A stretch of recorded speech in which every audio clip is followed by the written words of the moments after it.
सर्वेभ्यो नमो नमः। आज की वीडियो में हम संधि पढ़ेंगे। ठीक है, 9वीं क्लास के सिलेबस में 2022-23 का जो सिलेबस है आपका, उसमें कौन कौन सी संधि आ रही हैं वो हम पढ़ेंगे। तो इसमें आप पढ़ेंगे स्वर संधि, व्यंजन संधि और विसर्ग संधि। जो स्वर संधि है उसमें कौन कौन से पार्ट आ रहे हैं। स्वर में आ रहे हैं दीर्घ, गुण, वृद्धि, यण और अयादि, यानी कि स्वर संधि के 5 भेद हैं। वो पांचों ही आपके सिलेबस में है। उसके बाद जो व्यंजन संधि है, संधि 3 होती है ना, तो जो व्यंजन संधि है उसमें आपको क्या क्या पढ़ना है। उसमें आपको पढ़ना है जसत्व संधि और मैं का अनुस्वार। ठीक है, मैं का अनुस्वार कैसे होगा, अनुस्वार मतलब जो आप बिंदी लगाते हो ऊपर, ये 2 नियम आपको व्यंजन संधि में पढ़ने हैं। फिर आगे आपको विसर्ग संधि। विसर्ग संधि में आपको क्या क्या पढ़ना है, केवल 2 नियम पढ़ने हैं विसर्ग संधि में। उत्वम, ठीक है, उत्वम और रत्वम, यानी कि विसर्ग का उ या रे कैसे होगा। उ को तो ओ हो जाएगा, तो समझने को हम ये भी कह सकते हैं कि विसर्ग को ओ कहाँ कहाँ पे होगा। वो सारे नियम हम पढ़ने वाले हैं। तो अभी हम आगे बढ़ते हैं, दीर्घ संधि से शुरू कर लेते हैं। तो सबसे पहले दीर्घ संधि के नियम मैं यहाँ पे लिख देती हूँ। ठीक है, दीर्घ संधि में जो नियम है वो सबसे पहले लिखेंगे हम। सबसे पहले है ए या आ प्लस ए या आ, यानी कि दोनों तरफ एक जैसे वर्ण होंगे, प्लस के इधर भी प्लस के उधर भी। तो ये का क्या बता रही हूं मैं प्लस, तो आपको ये समझना है। यहाँ पे संधि में 2 चीजें होती है, एक होता है विच्छेद और एक होता है संधि।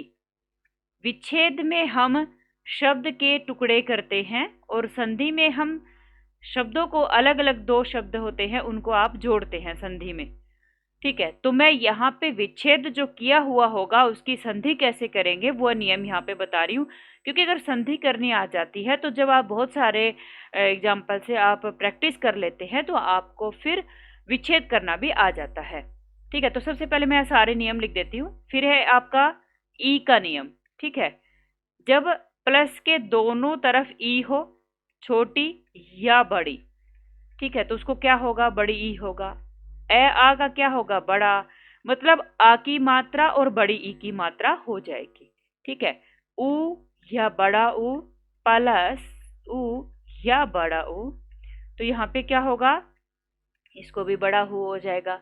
इसी तरह से अगर री है, ठीक है, दोनों तरफ, प्लस के दोनों तरफ छोटी या बड़ी जो भी री होगी उसको भी क्या हो जाएगा, डबल री हो जाएगा। ठीक है, अब हम उदाहरण से देख लेते हैं। जैसे हमारा शब्द है हिम प्लस आलय है, ये आपका शब्द है। इसको आपको संधि करना है, यानी कि जोड़ना है। तो प्लस के पहले आपका है मैं पूरा है, यानी कि यहाँ पे है ए। स्वर संधि आप पढ़ रहे हो, यानी कि स्वरों को आप जोड़ोगे तो प्लस के पहले है ए और प्लस के बाद है आ। दोनों को मिला करके आपको क्या बनाना है, आ बनाना है। तो आपके पास क्या शब्द बनेगा, देखो मैं यहाँ पे बता देती हूँ। मैं में से ए निकाला तो मैं आधा है।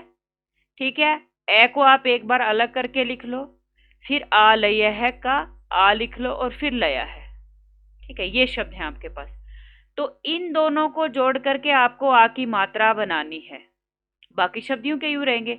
अब जो आ की मात्रा बनेगी दोनों को जोड़ने के बाद, वो मैं पे लग जाएगी, क्योंकि कोई भी स्वर नहीं लिखते हैं, स्वर की मात्रा लगाते हैं आप शब्द पे। ठीक है, तो हिमा शब्द और हिमा के बाद आपका बच गया लय है, वो भी आप यहाँ पे लिख दीजिए। तो आपका शब्द बन जाएगा हिमालय है। ठीक है, ये आपका हो गया। उसके बाद हम अगला नियम ई का देख लेते हैं।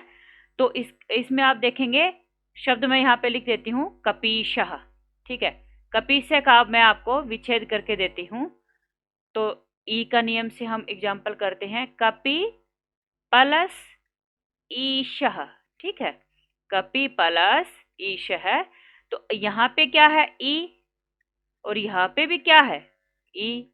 दोनों को मिला करके बड़ी ई बना दो तो कै पे पे बड़ी ई की मात्रा लगा दो, ईशा की ई मिल चुकी है तो आपके पास शह बच गया, तो आपका शब्द बन गया कपीशह।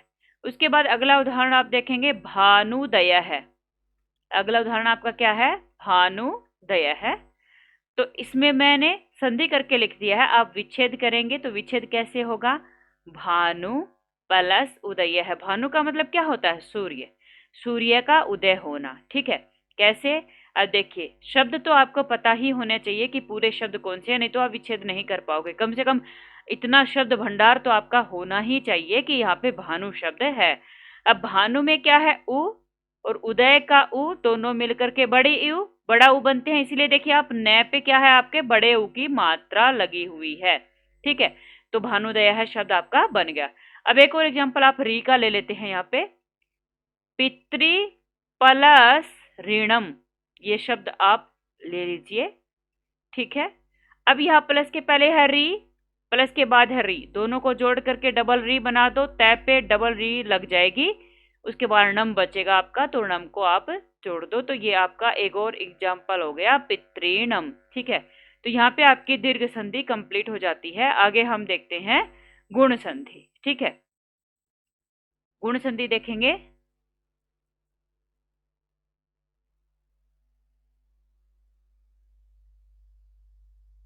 गुण संधि में गुण संधि में जो नियम होंगे वो हम लिख देते हैं। देखो, दीर्घ संधि में आपने क्या पढ़ा? दोनों तरफ एक जैसे स्वर होंगे। गुण संधि में क्या होगा? गुण संधि में प्लस के पहले तो ए या आ होगा, ए या आ होगा। ठीक है, और प्लस के बाद क्या होगा? शब्द यहाँ पे वर्ण जो है चेंज हो जाएंगे। प्लस के बाद ई, उ या बड़ा उ या री, मतलब प्लस के पहले तो आपको ये ए या आ ही मिलने वाला है। ठीक है, तो अब आप क्या करोगे? इन दोनों, इनका सबका क्या बनाओगे? अगर ई हो तो ए बनाओ, ओ हो तो ओ बना, उ हो तो ओ बनाओ, और री हो तो अर बनाओ। कैसे बनेंगे वो एग्जाम्पल हम देख लेते हैं। जैसे हमारे पास शब्द है देव प्लस इंद्र है। ठीक है, ये शब्द है आपके पास।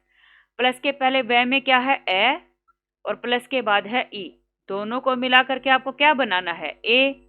अब क्या लिखोगे? दे व में से ए निकल चुका तो व आधा है। अब ए और ई को मिला करके ए जो बनाया था वो ए की मात्रा व पे लगा दो।